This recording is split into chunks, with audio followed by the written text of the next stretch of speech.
ပြောပါမရှက်ပါနဲ့ကိုရတဲ့ရွာသားတွေပဲကျမတို့အိမ်ရှင်မတွေအတွက်ရက်စက်မိကြတဲ့အကြောင်းကတော့ကျမတို့အိမ်ရှင်မတွေအတွက်ဖျားနိုင်မိထွန်းစရာလည်းမလိုတော့ပါဘူးမိကွက်လည်းထွန်းစရာမလိုတော့ပါဘူးထမင်းရှက်ကလုပ်ငန်းကိုင်ရတာကိုလည်းအဆင်ပြေပါတယ်ရက်စက်မိကြတဲ့အကြောင်းကတော့24နာရီအပြည့်3နိုင်ပါတယ်ပြောပါကျမမေးမယ်ဒီဟိုမှာတင်ထားတဲ့အတိုင်းမပြောနဲ့ကျမသိချင်အမမတင်ပါဘူးကျမမေးမယ်ဥစ္စာလေးကျမသိချင်တာဟိုခလေးတောက်မိဘယ်နှစ်ယောက်ရှိလဲရပဲရှင်ဘယ်နှစ်အသက်ဘယ်လောက်ရှိလဲခလေးက18နှစ်ရှင်ကျမအသက်လားဘုံခလေးက20ကလေးက20ဆိုတော့ဟိုအိမ်မှာပဲနေသေးလားဟိုတခြားအိမ်လောင်တွေပါကြာသွားပြီလားမကြာဘူးအိမ်မှာပဲနေသေးတယ်ဆိုတော့ကျမပထမဆုံးသိချင်တာကိုယ်ကလေးအတွက်ဘယ်လိုမျှော်မှန်းချက်တွေရှိလဲသမီးကအခုဆယ်တန်းဖြည့်ပြီးသွားပြီလေမိရသမီးကဆယ်တန်းကိုလည်းမအောင်ခဲ့တော့အိမ်မှာပဲဆက်ချုပ်တင်ပေးမယ်လို့အားထားလိုက်ပါတယ်အဲ့တော့သမီးကိုဘာဖြစ်စေချင်လဲဘဝမှာသမီးကိုဖြစ်ချင်တာကတော့မေလုပ်တဲ့လူကတော့ပညာတတ်တရားဖြစ်ချင်တာပေါ့သူကတော့ပညာတတ်မဖြစ်ခဲ့ဘူးလေအာမင်းနဲ့သမီးကတော့ဖြစ်စီချင်တယ်ဒါပေမဲ့တခုတော့ရှိတယ်သမီးရဲ့ပညာတတ်တယ်ဆိုတာပေါ့နော်ကျောင်းပညာတတ်မှပညာတတ်တာမဟုတ်ပါဘူးပညာရှာတဲ့နည်းတွေကအမျိုးမျိုးရှိပါတယ်ဒါဆိုတော့ပညာဆိုတာအရင်တော့ဒီမူလအဓိပ္ပာယ်အရာဆိုလို့ရှိရင်အခြေအနေတစ်ခုကိုမှန်မှန်ကန်ကန်စင်ရင်ဆုံးတတ်သုံးတတ်တာပညာပေါ့နော်အခြေအနေတစ်ခုကိုမှန်မှန်ကန်ကန်သုံးတတ်ထားရမယ်ဒီသုံးတတ်ချက်ပေါ်မှာအခြေခံပြီးတော့အဖြစ်မှန်ကိုရှာရမယ်နောက်ဆုံးကျတော့ပညာဆိုတာဘဝပြဿနာတွေကိုဖြေရှင်းနိုင်တဲ့အရေးချင်းပေါ့ဒီတော့ကျောင်းစာတတ်မှပညာတတ်တာမဟုတ်ပါဘူးအဲ့တော့ကျမတို့ရဲ့ဟိုရွာသူရွာသားတွေပေါ့နော်အားလုံးဒီဟာကိုနှလုံးသွင်းစေချင်ပါတယ်အကြောင်းမလို့ကျောင်းစာမသင်ခဲ့ရပေမဲ့ဒါအားငယ်စရာလည်းမဟုတ်ဘူးကိုအထင်သေးစရာလည်းမဟုတ်ဘူးပညာဆိုတာနေသူဝသင်ယူနေလို့ရတယ်နောက်ပြီးတော့အခုသမီးကနေပြီးတော့ကျောင်းဆက်ပြီးတော့မနေတော့ဘူးဆိုပေမဲ့ဟိုအသက်မွေးဝမ်းကြောင်းပညာတစ်ခုတော့သင်စေခြင်းတယ်ဘာဖြစ်လို့လဲဆိုတော့ဟိုအိမ်တော်ကြားမှာပဲယောက်ျားကလှုပ်ကျွေးမယ်လို့အားမကုန်နဲ့နော်အဲ့လိုအားကိုလို့မရဘူးဒီတော့အဲ့တော့သမီးကိုအသက်မွေးဝမ်းကြောင်းပညာတစ်ခုသင်ပေးစေခြင်းတယ်ဘယ်လိုအသက်မွေးဝမ်းကြောင်းပညာနဲ့များရပ်တည်နိုင်မယ်လို့ထင်တယ်ဥမာရကန်းနဲ့ဆက်ဆက်တဲ့ဟာလည်းဖြစ်နိုင်တယ်တခြားဒီရွာလုပ်ငန်းတွေနဲ့ဆက်ဆက်တဲ့ပညာမျိုးလည်းဖြစ်နိုင်တယ်အဲ့တော့သမီးအတွက်ဘယ်လိုအသက်မွေးဝမ်းကြောင်းပညာတွေဆိုရင်အဆင်ပြေမယ်ထင်တယ်ဆက်ချုပ်ပဲသင်ပေးလိုက်မယ်ရှင်အော်မသင်ရသေးဘူးလားမသင်ရဘူးရှင်အဲ့ဒါတော့သင်ပေးလို့ရှင်ကောင်းပါတယ်အဲ့တော့ကျမတို့ဝီကြီးချုပ်ကြီးလည်းပြောရမယ်အဲ့လိုအသက်မွေးဝမ်းကြောင်းပညာတွေပြန်ပွားဖို့အတွက်ဆရာလုပ်ပေးနေရလား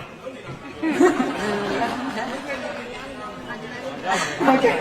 အဲ့တော့အဲ့ဒီဟာတခြားအဲ့လိုပဲသမီးလိုပဲဆက်ချုပ်သင်ခြင်းမဲ့မိန်းကလေးတွေရှိလားရွာမှာရှိတယ်ရှင်မိန်းကလေးကဆရာတခြားမိန်းကလေးတွေလည်းရှိရပေါ့အဲ့တော့ဆရာအဲ့တော့ကြည့်ပြီးတော့လုပ်ပေးပါဟုတ်ကဲ့အဲ့တော့ကျမတို့ဒီလိုပညာတစ်ခုတတ်ထားပြီဆိုရင်ကိုအားကိုလို့ရတယ်ဘယ်သူမှအားကိုနေကြမလို့အဲ့တော့ညစီနေရပြီဆိုလို့ရှိရင်အလုပ်ကိုလည်းညနေပိုင်းနဲ့လုပ်လို့ရတယ်မနေ့တည်းမဟုတ်ဘူးကဲနောက်သမီးတို့မေးရမယ်ငင်းချိုင်းနဲ့ပတ်သက်လို့သမီးတို့ဘာသိလဲသမီးနားမလဲဘူးရှင်နားမလဲဘူးအဲ့လိုပုံဝင်နေပြောတာကောင်းတယ်အဲ့ငင်းချိုင်းနဲ့ပတ်သက်နားမလဲဘူးဆိုတော့ဟိုရိုးပြောရမယ်ဆိုရင်မငင်းချိုင်းတဲ့ဒေသဆိုတာတိုက်ပွဲတွေဖြစ်နေတဲ့ခိုက်ရန်ဒေါသတွေများပြီးတိုက်ပွဲတွေဖြစ်နေတဲ့ဒေသတွေဒီလိုပဲပြောရမှာပေါ့အဲ့တော့စောစောကဆရာပြောသလိုပေါ့ဆရာတို့ကမမိခဲ့ပြီမဲ့လူကြီးတွေပြောတဲ့အရာဆိုလို့ရှိရင်အရင်တော့ဆိုရင်ဒီဘက်ပိုင်းမှာလည်းဒီလိုရှိပါတယ်ဟိုစားပြည်တွင်းစစ်တွေရှိခဲ့ပါတယ်ပြည်တွင်းစစ်တွေရှိတယ်ဆိုရင်ညကောင်းမအေးအောင်ဆိုညလာတိုက်မလားနေ့လာတိုက်မလားမသိဘူးပေါ့နော်နောက်ပြီးတော့တခါကျမတို့ငယ်ငယ်တုန်းကသတင်းစာတွေမှာအဲ့တော့ကျမစာမဖတ်တတ်သေးဘူးစာမဖတ်တတ်တဲ့အရွယ်ဆိုတော့3-4နှစ်ရှိမှာပေါ့3-4နှစ်အရွယ်တုန်းကသတင်းစာဓာတ်ပုံတွေတော့ကြည့်တတ်တယ်ဓာတ်ပုံတွေကနေတိုင်းလိုမှဘယ်ရွာမှာပေါ့နော်ဒီခါဝင်တိုက်ပါမီဘယ်ရွာမီးလောင်ပြမီအဲ့ဒီ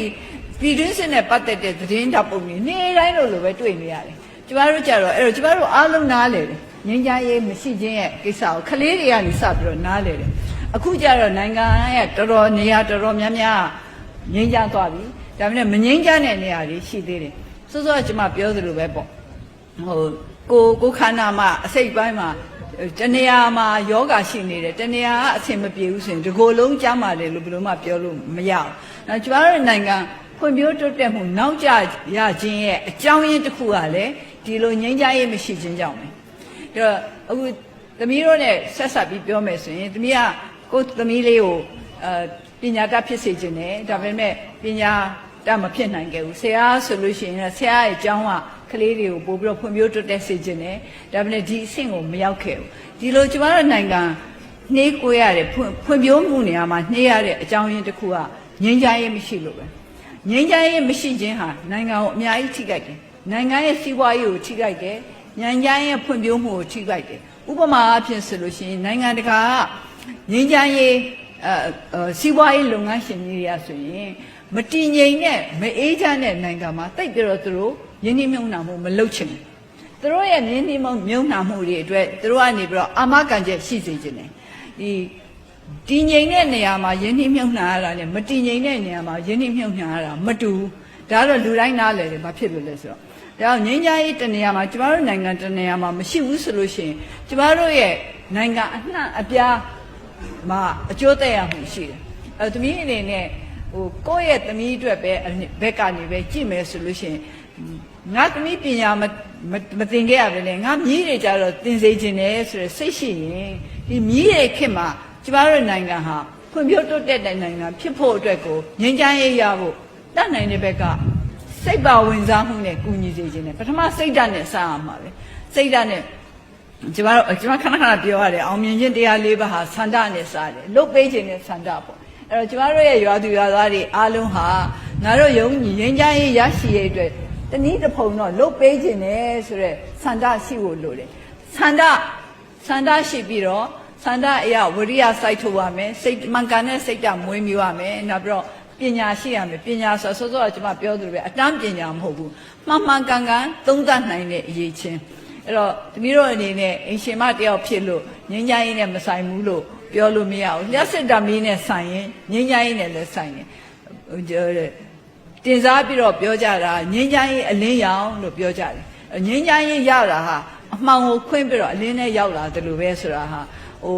အခုမှလျှက်စစ်ဓာတ်မီးရတဲ့ရွာသူရွာသားတွေနားလည်မှာပါအရင်တော့ဆိုလို့ရှိရင်နေဝင်သွားရင်အရင်6လတုန်းက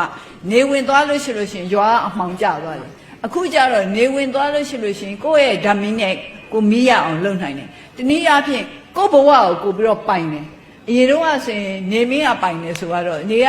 နေဝင်သွားလို့ရှိရင်အလင်းရောင်မရှိတော့ဘူးအခုကျတော့ကိုယ့်ဘဝကိုပြီးတော့ပိုင်တယ်ဒီလိုပဲငြိမ်းချမ်းရေးမရတဲ့မရှိတဲ့ဒေသတွေမှာပြည်သူပြည်သားတွေကသူတို့ဘဝကိုသူတို့မပိုင်ဘူး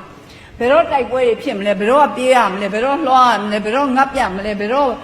သူတို့ရဲ့ပစ္စည်းတွေမီးလောင်မလဲဆိုတာအမြဲပဲစိတ်ပူနေရတယ်ဒါကြောင့်မလို့ကျမတို့ပြည်သူပြည်သားတွေကိုယ့်ဘဝကိုပိုင်နိုင်မှုအတွက်ငြိမ်းချမ်းရေးအတွက်ဝိုင်းပြီးတော့ကူညီစေခြင်းနဲ့ဆိုတာကိုပြောတာပါ